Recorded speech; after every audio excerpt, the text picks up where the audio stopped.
Volevo fare una domanda così anche abbastanza semplice. Qual è il confine tra una sana difesa della propria identità, e la minaccia di far pascolare i maiali nei luoghi dove dovrebbero sorgere le moschee? Ma allora io così all'inizio di questo anno scolastico buona parte degli insegnanti del nostro paese hanno ricevuto un libro che spiegava perché è sbagliata la teoria dell'evoluzione, con una spesa piuttosto grande da parte di un istituto cattolico, tra l'altro con sede in Turchia, per paradosso della storia.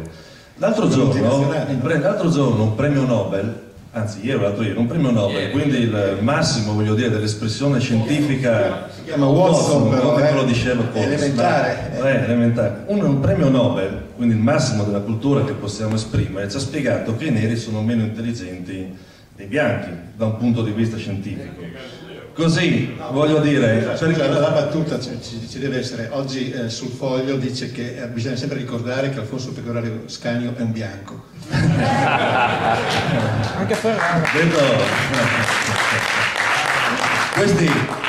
Questi esempi li dico così perché per far capire quanto cercavo di spiegare all'inizio, perché noi dobbiamo sapere che di una cultura, di un popolo, o prendiamo come gli apici di follia anche che ci sono, no? All'interno di quella cultura di estremismo, di violenza che ci sono, e lì generalizziamo, e questo è un po' un ragionamento, mi scuso anche con il regista che fa quando dice che tutti i musulmani pensano alla violenza, che ha fatto un po' prima, oppure cerchiamo di capire che ci sono in Italia, in Europa, nel mondo, milioni di persone che, come dire, hanno religioni diverse, che vivono tranquillamente nella loro diversità, e oggettivamente in Italia qual è la differenza? La differenza è che noi abbiamo già una legislazione che vale per gli italiani, vale per gli stranieri che stanno sul nostro territorio, per cui a un imam che fa istigazione a delinquere valgono le regole italiane, secondo me, non occorre prenderlo e mandarlo via, basta tenerlo qua con le regole che valgono per me, se faccio istigazione a delinquere, e questa è la soglia, questa è la soglia che sta tra, come dire, la difesa del proprio identità, del proprio anche patrimonio di diritto, e il razzismo. Ci sono le regole, valgono per me, valgono per qualunque altro abita in questo territorio, ma io non accetto la considerazione che uno, perché ha una religione o nasce in un determinato posto, è meglio di un altro. Vi dico anche che in questo territorio, in questo terreno, se discutiamo così, io sono anche il più debole di tutti, perché tra tutti, io che non sono credente, penso di essere minacciato da qualunque parte mi volto. Perché se andiamo a parlare solo di cultura in quanto religioni, e di religioni come elemento centrale dell'identità, io rivendico di avere una mia identità, pur essendo questa pecora nera di non essere credente, e pur di essere assolutamente favorevole che ci sia un crocifisso in una classe, perché non lo trovo offensivo per me e lo trovo giusto se qualcuno lo rivendica. Questo è il punto. Però io sono l'elemento debole perché comunista e persino non credente, quindi una minoranza nella minoranza. Va bene, bravo Franzi. Allora Alessandra Guerra, dobbiamo anche chiudere. La domanda finale, poi magari Martinelli una considerazione anche a lei. La domanda finale, saranno le donne che ci salveranno? Ma io credo di sì. Io credo che le donne, credo e spero, salveranno anche la politica italiana. Ma credo veramente che le donne, con la loro voglia di amare, la loro voglia di libertà, il loro abbracciare anziché cercare barricate e scontri, potranno fare la differenza. Donne che però dovranno respirare l'Occidente, dovranno avere la possibilità di confrontarsi e di integrarsi con l'Occidente, e per questo serve la politica. Regole chiare, precise. Con molti dei colleghi presenti qui stasera siamo andati recentemente in Spagna, in Catalogna e nei Paesi Baschi, dove tra l'altro governa il centro-sinistra, però dove le regole sono chiare: quote, permessi di lavoro, permessi di soggiorno chiari, e soprattutto un grandissimo progetto di integrazione. Chi va a casa loro deve avere e conoscere le loro regole: lingua, religione, costumi, usi.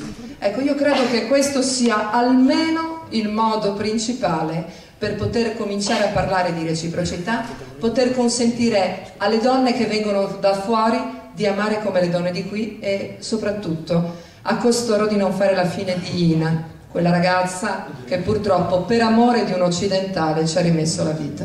Benissimo. Allora,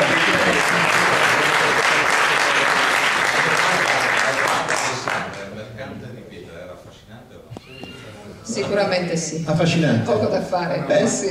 Non era male come addome, mi pareva abbastanza tornito, per così dire.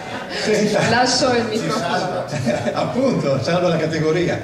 Senta, una cosa le chiedo, prima ci ha appunto rimproverato, ci ha ricondotti sulla retta via che era quella dell'amore. Cosa abbiamo dimenticato anche in questo dibattito? No, io vorrei solo sottoporre una riflessione, non è una provocazione. Cioè, io di mestiere faccio il cineasta, quindi io non devo salvare l'Italia o l'Europa, non è il mio mestiere. Io faccio dei film, ho fatto questo, farò il film su Marco Daviano e poi mi fermo, basta, io ho dato, quindi non è che posso andare avanti tutta la vita a segnalare questo pericolo che io ritengo tale di una cultura fortissima che sta lentamente erodendo noi. Io lo segnalo con un film, con due, poi basta, devo smettere. Vi sottopongo una riflessione e ripeto, non è una provocazione. Quando abbiamo presentato il film a Roma abbiamo fatto una conferenza stampa, c'erano più di 100 giornalisti. Io ho portato un'intervista apparsa sulla Stampa di Torino che nessun giornale occidentale ipocritamente ha riportato. Un'intervista a Muammar Gheddafi, il capo di Stato libico. In questa intervista Gheddafi dice: io vedo tutti i segnali di una progressiva islamizzazione dell'Europa. Questa volta non ci serviranno i cannoni come a Vienna. Questa volta vi conquisteremo pacificamente. Con le vostre leggi vi conquisteremo, con le nostre leggi vi domineremo. Io ho chiesto ai giornalisti: secondo voi si è attivata la Farnesina dopo una frase del genere? Io mi sono ritenuto offeso come italiano da un capo di Stato che minaccia me, cittadino italiano, in questo modo.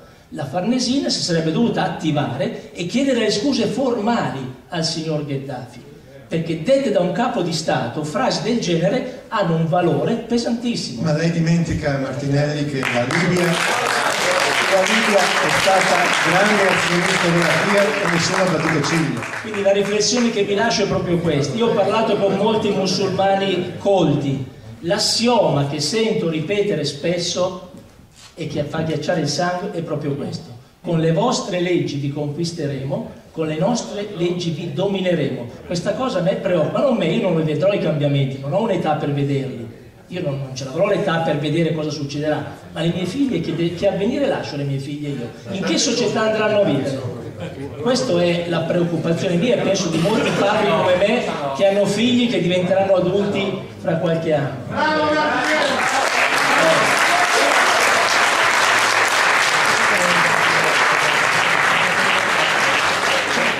Vorrei farlo dire l'ultima. Velocissimo, giusto perché anche Harvey Keitel, che è protagonista, ha fatto una dichiarazione rispetto al suo protagonista. Ludovico e noi, tutti quanti noi, sarebbe un errore pensare di non avere responsabilità negli orrori, nelle guerre che sono in corso oggi in ogni angolo del mondo. Ludovico rappresenta una parte di noi, quella parte messa in trincea che si residisce. Giusto per far parlare un altro protagonista del film che magari era più vicino a me, quindi non erano tutti come Martinelli. Vabbè, chiudiamo qui, Alessandra? Chiudiamo qua. Io veramente ringrazio tutti i colleghi perché un dibattito fatto non da una parte sola, dalla nostra del centrodestra, che diventa molto semplice parlarsi addosso, ma il fatto che il centrosinistra abbia accettato di confrontarsi con noi credo che sia un grande segnale di civiltà. Grazie.